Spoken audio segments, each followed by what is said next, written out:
চিটাঙৰ ঔফুলিয়াত সোণোৱাল ভাষাত কথা বতৰা প্ৰতিষ্ঠানৰ উদ্যোগত দুদিনীয়া কাৰ্যসূচীৰে অনুষ্ঠিত ধাম খোৱা সবাহৰ ৬ষ্ঠ বাৰ্ষিক অধিৱেশনৰ সামৰণি পৰে।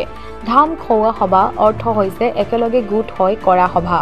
ৰাজ্যৰ বিভিন্ন প্ৰান্তৰ সোণোৱাল কছাৰী লোক আহি এই ধাম খোৱা সবাহত অংশগ্ৰহণ কৰে। সোণোৱাল কছাৰীসকলৰ কৃষ্টি সংস্কৃতি প্ৰদৰ্শন কৰাৰ লগতে কথা বতৰা আলোচনা চক্ৰ অনুষ্ঠিত হয়।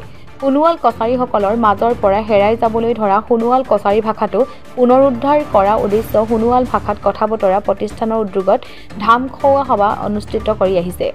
দেওবাৰে সোণোৱাল কছাৰীসকলৰ নিজস্ব কৃষ্টি সংস্কৃতি গীত মাত প্ৰদৰ্শনেৰে উলিওৱা সাংস্কৃতিক শোভাযাত্ৰাই আপ্লুত কৰে বহুতকে। মুকলি সভাত মুখ্য অতিথি হিচাপে অংশগ্ৰহণ কৰে বকুল বনৰ বঁটা প্ৰাপ্ত সাহিত্যিক পেঞ্চনাৰ মণিৰাম সোণোৱালে। লীলাকান্ত হাজৰিকালৈ জীৱনজোৰা সাধনা বঁটা প্ৰদান কৰা হয়। কেইবাখনো গ্ৰন্থ উন্মোচন কৰা হয়।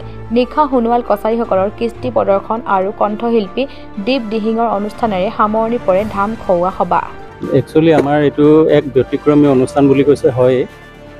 এইটো আমাৰ সোণোৱালসকলে আজিৰ পৰা বহু বছৰৰ আগতে এই প্ৰতিষ্ঠানটো একচুৱেলি আৰম্ভ কৰিব লাগিছিল যদিও আজি বহু দিনৰ মূৰত এই প্ৰতিষ্ঠানটো আৰম্ভ কৰা হ'ল। এইটোত ধন্যবাদ দিব লাগিব ৰাজু সোণোৱাল দেউৰী ডাঙৰীয়াৰ প্ৰচেষ্টাত এই অনুষ্ঠানভাগি আৰম্ভ হ'ল। আৰম্ভ হৈ আজি তাৰিখলৈকে এইটো আমি অনেক প্ৰচেষ্টাৰে আজি 6 বছৰত ভৰি দিছেহি।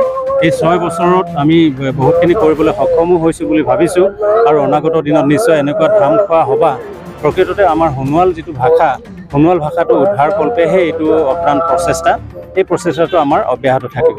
কথিত বুলি ক'লে আমি অলপ দুখ পাওঁ, কাৰণ অন্যান্য জাতি জনগোষ্ঠীৰ দৰেই আমাৰো এটা নিজস্ব ভাষা, যিহেতু আমি যদি ক'বলৈ যাওঁ আহোমসকল অহাৰ আগতে আমি যিটো ভাষাৰে কথা পাতিছিলোঁ সেইটোৱে হ'ল আমাৰ অসমীয়া ভাষা। তেখেতসকলে আহোমসকলেওতো এতিয়া কৈ আছে যে তেওঁলোকৰ প্ৰকৃত ভাষাটো হ'ল টাই ভাষা। ঠিক তেনেকৈ অসমীয়া ভাষাটো প্ৰকৃততে আমাৰ কছাৰীসকলৰহে ভাষা বুলি আমি ক'ব বিচাৰোঁ। আৰু আমি সোণোৱালসকলে যিটো ভাষা পূৰ্বতে কৈছিলোঁ বৰ্তমানো গাঁৱে ভূঞে সেই ভাষাটো বৰ্তমানেও প্ৰচলিত, আৰু এই প্ৰচলিত ভাষাটোৰ পৰাই যিটো অসমীয়া মান্য ভাষা সেই ভাষাটো সৃষ্টি হ'ল বুলি ক'ব পৰাৰ এটা থল আছে। এই 18 চনৰ পৰা এইটো জন্ম হোৱা সোণোৱাল ভাষাত মাত কথা বিভিন্ন জেগা আমাৰ ডিব্ৰুগড়ৰ পৰা প্ৰথম আৰম্ভ, যেনেকৈ বগী নদী তাৰ পৰা আহিলেগৈ এনেকৈ শিৱসাগৰৰ পৰা জকাইৰ পৰা মৰাণৰ পৰা মথাউৰিৰ পৰা আজি ঔফুলিয়াত অনুষ্ঠিত হৈছে।